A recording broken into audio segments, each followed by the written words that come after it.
Well, hey, this morning, guys, we're going to talk, and you can, it's not really much in your notes. You can just fill it in as you go, but about the word peace today, about what that means. And I know a lot of us, when you think of the word peace, when you think of the word peace, what's some of the first things that come to mind? Somebody just shouted out at me. Hippies. The newest laws in Colorado. Peace, dude, right? I mean, whatever. What else? Peace. No what? No war. Okay. What'd you say? I said absence of war. Yeah. No stress. Comfort. Okay. Yep. All things. Calmness sometimes. Have that peace. We have the word peace in our mind. Things jump to mind immediately about what we would think when it comes to that. And and as believers if you're in here today and you have accepted Jesus Christ into your life, you're a believer, you have a relationship with Christ, the world can often look at us, sometimes in amazement, right? That we can have peace in situations that to them make no sense to have peace in. Right? That they'd be stressed out in or angered in or confused in or those kind of things. That's when they get blown away by our peace.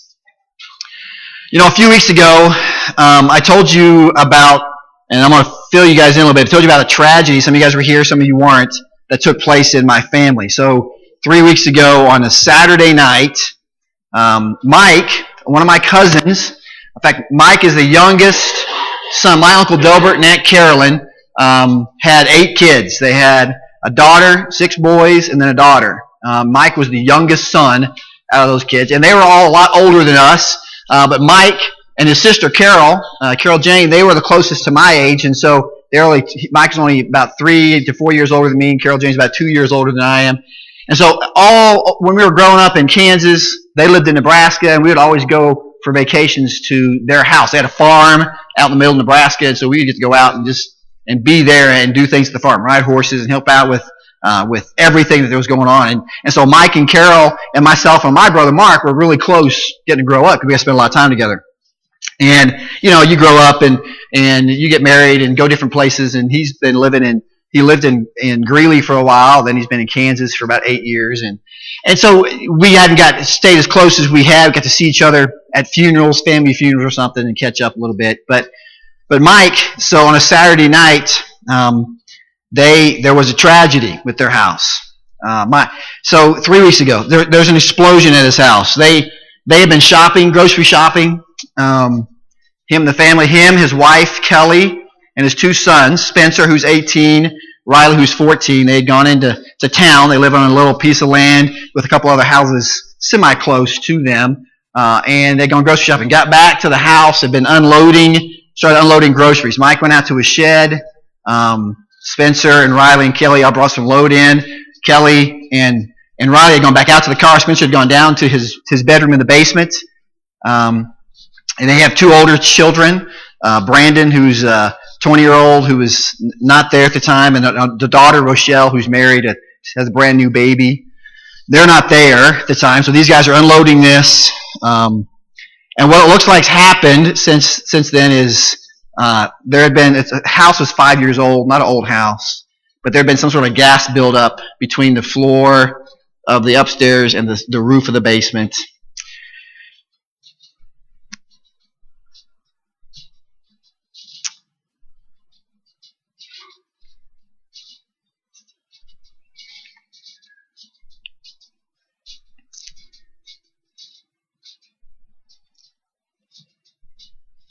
Spencer,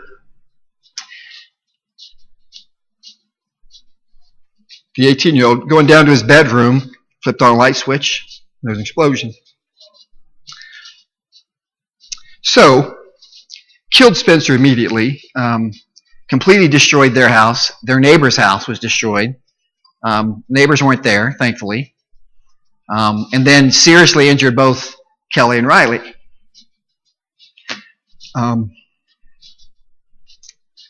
So,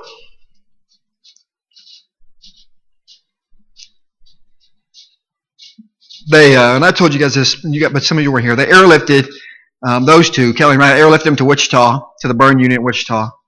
Kelly had 55% of her body burned, and Riley had 95% of his body.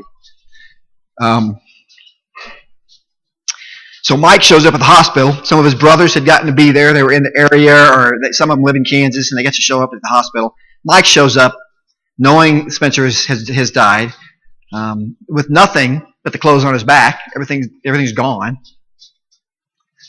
To be with Riley and to be with Kelly. Well, and some of you may have heard it, some of you didn't, but now July 3rd was a Thursday. That was Spencer's funeral. So they did his funeral. Both Riley and Kelly are in the hospital. They're hurt. They're injured. Last Monday, July 7th, on July 7th, Monday, Riley had a temperature, got a fever, and he passed away. A week later, they're doing his funeral. So this past Monday, they did his funeral. And while they were doing his funeral, Kelly passed away in the hospital.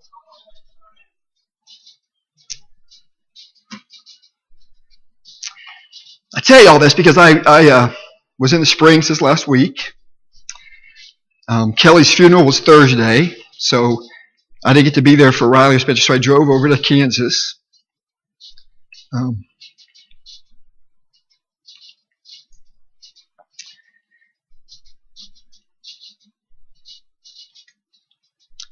And I stood there in an outside service in the rain with about 100 people.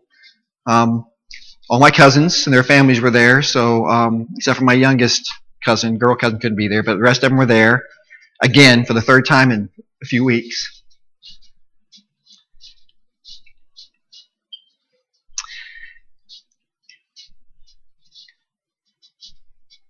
There with Mike, there with Brandon and Rochelle and her husband and 6-month-old new baby. And guys, I got to watch and listen as they laid to rest one more. It's one more fresh grave, right? And 3 of my cousins, who are preachers or missionary, his brothers, Mike's brothers, got to share.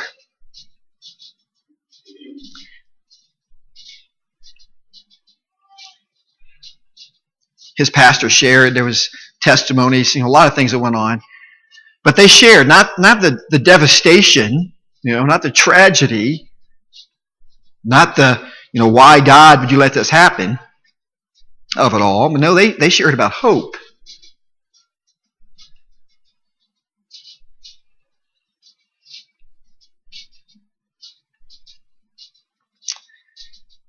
And they shared about peace.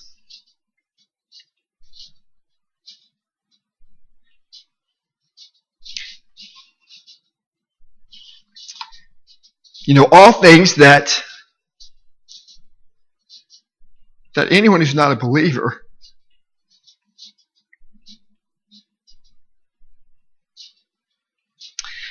just wouldn't be able to understand. These guys were all believers. This family is all believers, very active in their church, very active in their personal relationship with God. They were and have been for years and years. Great testimonies. And those of us that have a relationship with Jesus, even in this kind of a tragedy, can have peace.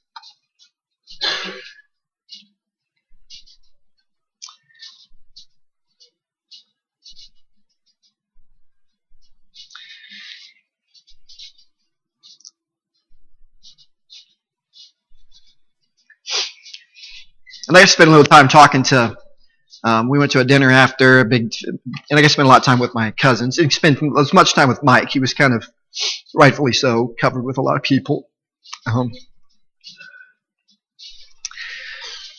But I got to sit for a long time with my cousin Terry, who's a missionary to Sri Lanka.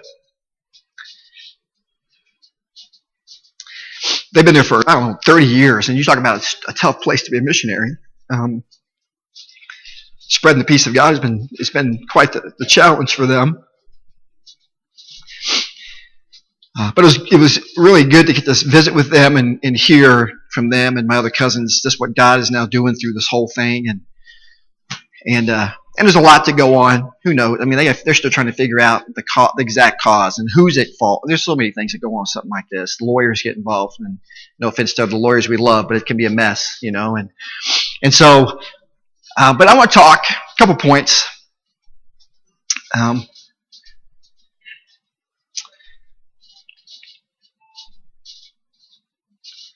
That's kind of driven home with me this last couple weeks. First one is this. We can have peace with God. All right, we can have peace with God. Not everybody has peace with God. All right, they just don't. Because peace with God comes with a relationship with God. All right, and peace with God, we can have this because a couple things. First of all, guys, our inward peace.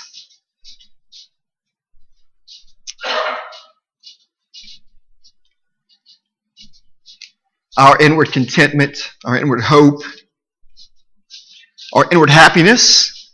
If you're a believer with Jesus Christ, it's not based on your outward circumstances. It's just not. It's not based on the outward. Psalm 46, verse 2 through 3. And there's a lot of verses we'll read throughout the morning, but Psalm 46, 2 through 3 says, "Therefore we will not fear, though the earth give way, the mountains fall into the heart of the sea, though its waters roar and foam, and the mountains quake with their surging." I mean, here it is. Here's the psalmist saying, even when the outside circumstances are disastrous, things are falling apart around us, everything's in upheaval, even in all that, because it's the outward, we can still have peace. But then in another book, in Ecclesiastes chapter 2, we see a different kind of a look on the outward of our lives. It says, in this verse, this is Solomon, he says, "I denied myself nothing my eyes desired. I refused my heart no pleasure. My heart took delight in all my labor, and this was the reward for all my toil. Yet when I surveyed all that my hands had done, what I had toiled to achieve, everything was meaningless, a chasing after the wind. Nothing was gained under the sun." You can have everything and still not have peace, right? Because the outward is not what affects the inward of us. The inward peace that everyone craves, I believe, believer or not believer, while it can be affected by outward circumstances, it is not attained by those circumstances.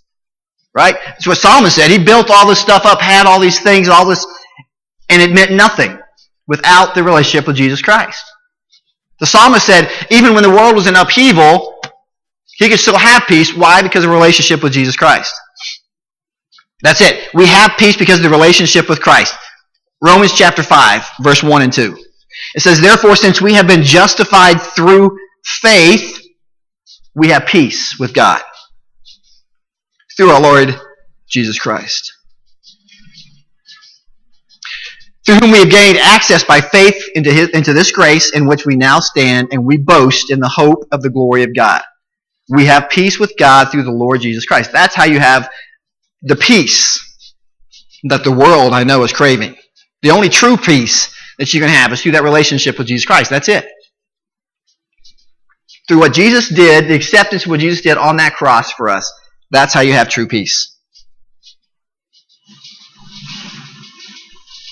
And how can Mike, my cousin, have peace right now?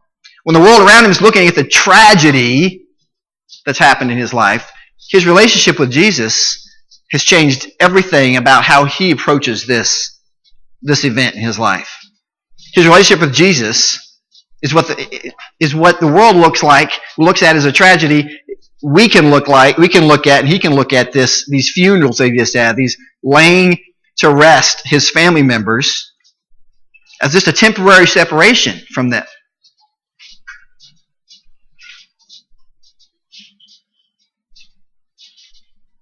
The world looks like it's a tragedy. To him, it's a temporary situation, temporary separation until he can see them again in heaven. Because that's what he gets to have. He can have peace from that.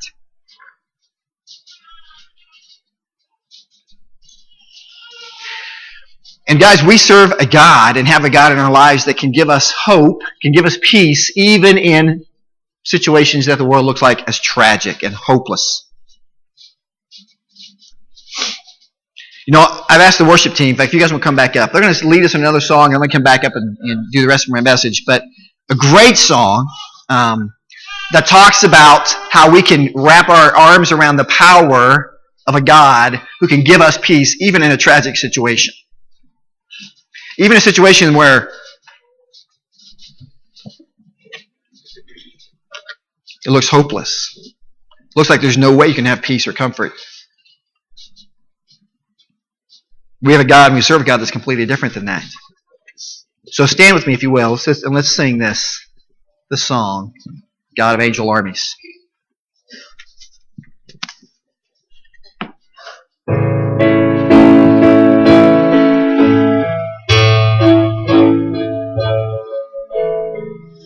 You hear me when I call, you are my morning song. Though darkness fills the night, it cannot hide the light.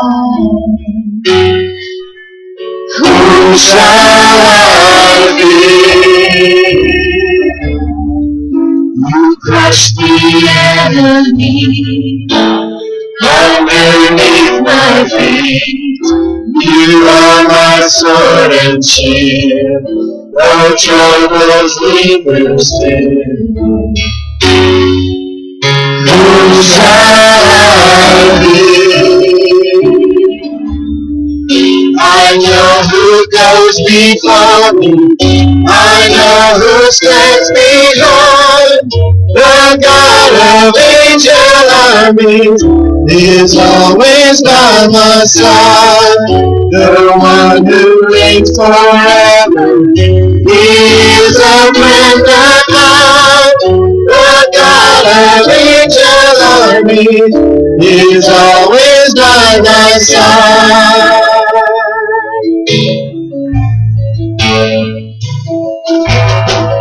My strength is in your name, for you alone can save.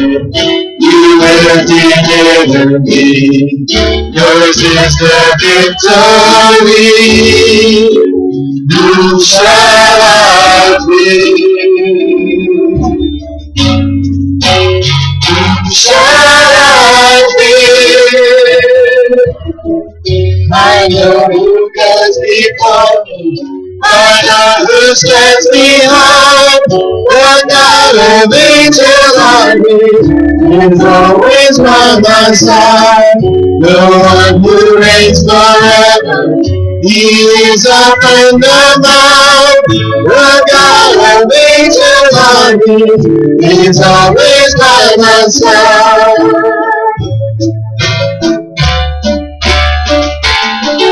And nothing more against me shall stand.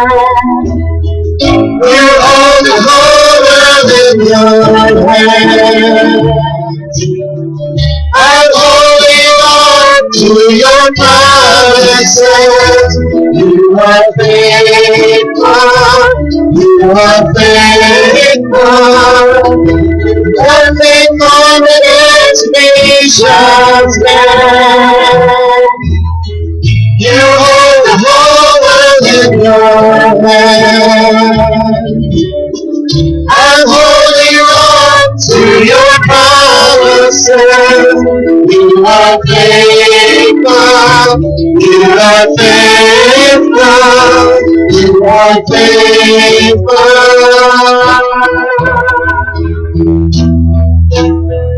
I know who goes before me. I know who stands behind. The God of angel armies is always by my side. The one who reigns forever, he is a friend of mine. The God of angel armies is always by my side. I know who goes before me. I know who stands behind. The God of angel armies is always by my side. The one who reigns forever, he is a friend of mine. The God of angel armies is always by my side. The God of angel armies is always by my side.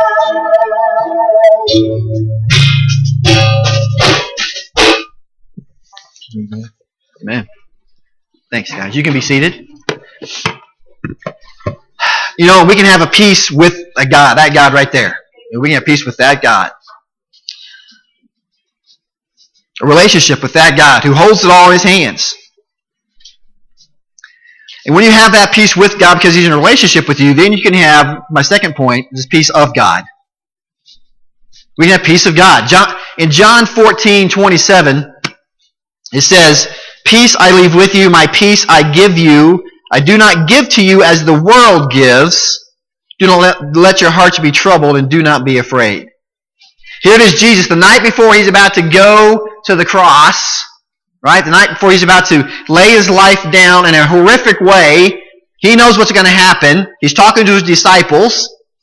And I'm sure the atmosphere is tense. They know something's about to be different. They don't quite get it all figured out yet, but they know something's about to change. So the atmosphere is tense. It's uncertain. It's maybe foreboding a lot. I think even Jesus may be a bit nervous about what's about to happen. Not because He's scared about what's to happen, but because He understands all that's about to go on. And He tells these guys, "Peace I'm leaving with you. My peace I give you." Not the way the world gives it, because that's no comparison at all the way God can give it to us. But He's sharing with His guys some hope. He says, there's going to be some hope. And they don't know what's about to happen, but He is trying to preface this by, guys, there's going to be some hope and peace for you, because within the next few hours, you're going to be completely tested, and your lives are going to be turned upside down. And the disciples had witnessed this kind of peace in Jesus before. I mean, if you look back at some of the stories, the time He spent with Jesus, these disciples, I mean, they were on a boat in that raging storm, right? They were so worried that they were going to die, they didn't know what to do next, and they looked at Jesus, and what's He doing? He's sleeping, right? There's a peace there. They minister to this man who is filled with demons. They go, everybody in the place is scared of this guy. They don't have anything to do with them. Jesus walks up to him. He delivers him from the demons, casts the demons out, and provides now a peace in this man's life he's never experienced. And so the night before He's about to die, how could Jesus, the night before His death, the night before He knows what's about to happen, and the torture and the pain, how could He have peace? Because of His complete acceptance of what God's will was for His life. That's how He had peace. And that's what He wants for His guys, His disciples. He wants them to have peace, even though things are about to be turned upside down. To accept God's will for their lives. He was promising them, you're going to have peace. Now, this wasn't an immediate peace, was it? Because the next few hours, it tested the disciples, and most of them, they scattered. They ran out of fear for their own lives and what was about. They didn't have peace. In fact, there were several days before Jesus showed back up before they had any idea of what that peace was going to look like. They were hiding in fear. They were running. Jesus shows up again, changes everything. Because of their faith, they then go out and change the world. And it wasn't always peaceful when they were changing that world. And it's not going to always be peaceful for us, because we're going to face conflict, we're going to face struggles that will challenge our peace. So it may not always be peaceful, but we can have a peace during whatever's going on, even when the world can't understand it. In fact, Philippians chapter 4, verse 7, this is a verse that you're probably familiar with, but it says, "And the peace of God, which transcends all understanding, will guard your hearts and your minds in Christ Jesus." So here's the promise that God has given us as believers. He's going to give us a peace that transcends all understanding. People are not going to be able to understand it. They're going to look at you and say, how can you have peace in this situation? They're not going to be able to understand, because this is a peace from God. It's a peace of God. You know, a quick story, I think, to illustrate this a little bit. If you go back to the Old Testament in 2 Chronicles chapter 20, there's a story about the Israelite people. Okay, they are about to be attacked by a combined army of 3 different nations. 3 nations have come together, bounded together, to come take down Israel. The armies of Ammon, Moab, and Mount Seir. And they're a much larger, much stronger army than Israel, and they were coming to wipe out the Israelis. They were trying to wipe them out, as so many wanted to do throughout the Old Testament. But God had told King Jehoshaphat that he had a battle plan to take care of these insurmountable odds, these things that seemed that they were not going to be able to conquer, that they couldn't do it. They were about to be destroyed. Defeat was in their path. And God said, I have a battle plan for you, Jehoshaphat. This is what his battle plan was. Let's send the singers out first. Let's do that. That was the battle plan. Take the worship team, put them out front, okay? Let them take care of the armies. And you're thinking, that's not the right people to put out in front, God. I'm sure Jehoshaphat had his key soldiers, his heroes that he wanted out there, his generals, his battle-hardened soldiers that he wanted out front. But what did God say? No, put the singers out front first. And here's the reason. The reason was because God had already taken care of the problem. See, the people didn't know what the problem even was. The Israelites had a clue there might be some issues because this is a pretty battle. This is going to be a tough battle for us, these huge armies. God already saw the outcome. God can see so much more than we can see. And we struggle with that sometimes, don't we? Because we struggle with, this is what I can see. Let me deal with this. And God says, no, don't worry about this because I've got this taken care of down the line. This unbeatable, unbreakable army, they were destroyed before the Israelites even got there. They fought each other and wiped each other out. So by the time the Israelites got to the battlefield, all they saw was bodies. And they were led by singers, right? The Israelites and Jehoshaphat didn't know that God had taken care of the other armies already. They didn't know that. They just trusted in God. They trusted in the understanding that God knew more than they did. That God had a bigger plan than they could even understand. That God was already out ahead of them, blazing the path for them, even when they couldn't see it. So the singers led the way, and this is what they did. 2 Chronicles 20, verse 20 says, early in the morning they left for the desert of Tekoa. As they set out, Jehoshaphat stood and said, listen to me, Judah and the people of Jerusalem, have faith in the Lord your God, and you will be upheld. Have faith in his prophets, and you will be successful. After consulting the people, Jehoshaphat appointed men to sing to the Lord and to praise him for the splendor of his holiness as they went out at the head of the army, saying, give thanks to the Lord, for his love endures forever. Guys, they didn't know what they were getting ready. They thought they were going to their defeat. A lot of them did. Here's this huge army. They didn't have a chance. But God said to do this. We're going to trust in God. And they started singing, give thanks to the Lord. His love endures forever. They didn't know what was around the corner. All they knew was that God was already ahead of them. That's what they're putting their faith in. And they get to that battle, everything's destroyed. The people are destroyed. Not one Israelite was lost because they trusted their God. Their God's strength, not their own strength. Their God's knowledge more than their own knowledge. And I think that's a challenge to all of us when we approach situations that seem insurmountable. It seems like there's no way that this can be positive for me. To understand that our God knows so much more than we know. He sees what's down the line. He understands what's coming around the corner. He understands what we need to be strengthened to know that next step. He understands what we need to be doing.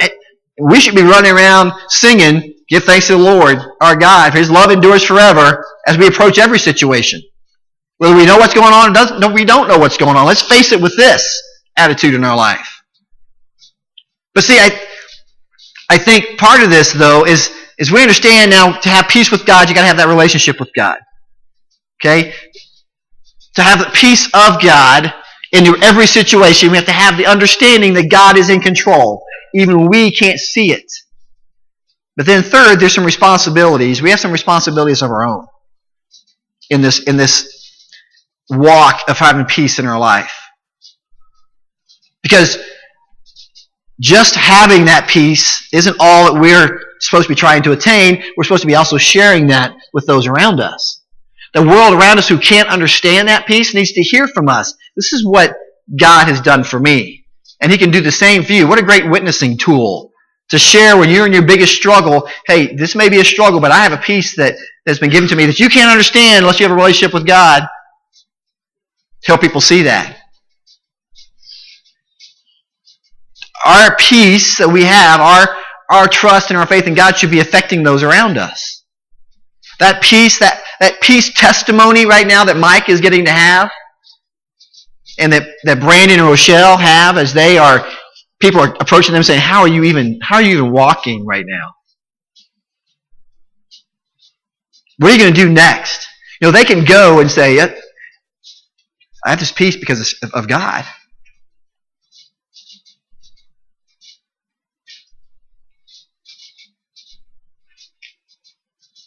They've already had the chance to share with those who don't understand in the hospital and other places.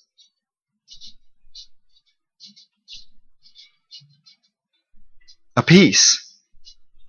A hope. And they're sharing it with people to say, this same peace and hope we have in this situation, you can have. And it can affect your life and your eternity.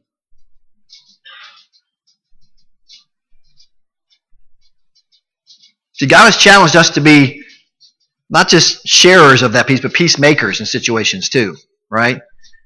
Peace encouragers maybe in situations that seem like there's not a whole lot of peace. We are to step in sometimes and be a peacemaker, to present peace in a way that maybe they've never seen before. Matthew chapter 5, verse 9 said, blessed are the peacemakers, right? For they're going to be called the children of God. Blessed are the peacemakers. Being a peacemaker isn't always easy. Some of you have probably been there before. There's a very stressful, strenuous situation that somebody needs to step in and try to bring peace to the situation.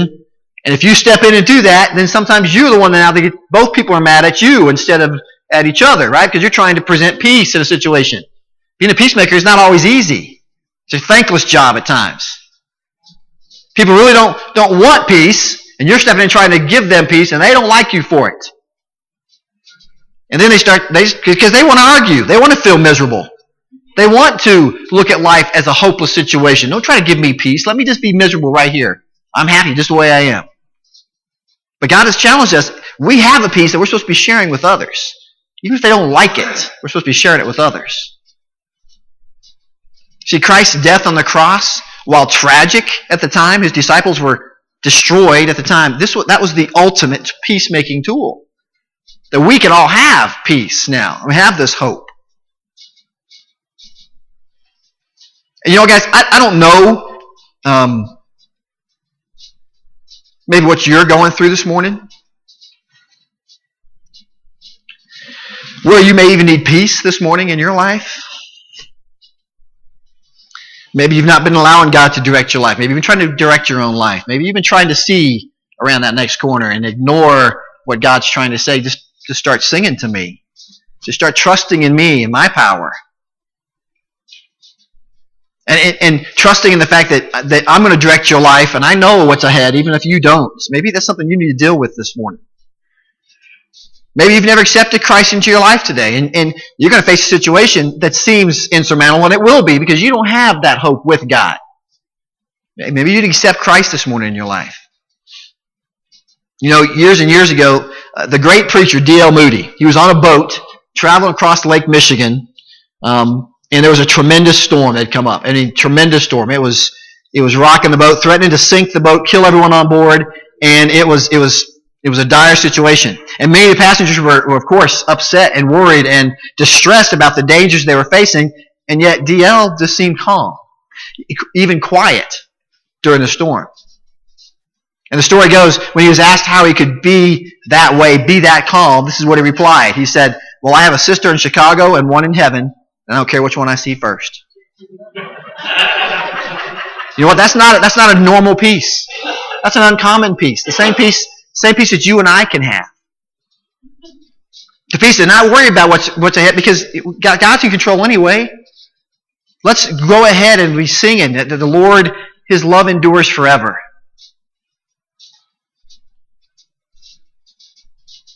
An uncommon peace. It's one that Mike can have right now because of his relationship with Jesus Christ. It's one that we can all have if we have a relationship with Jesus. And we can have confidence in His direction of our lives and confidence in what He's got ahead. Let's all bow our head and close our eyes, would you? And the worship team would come on back up.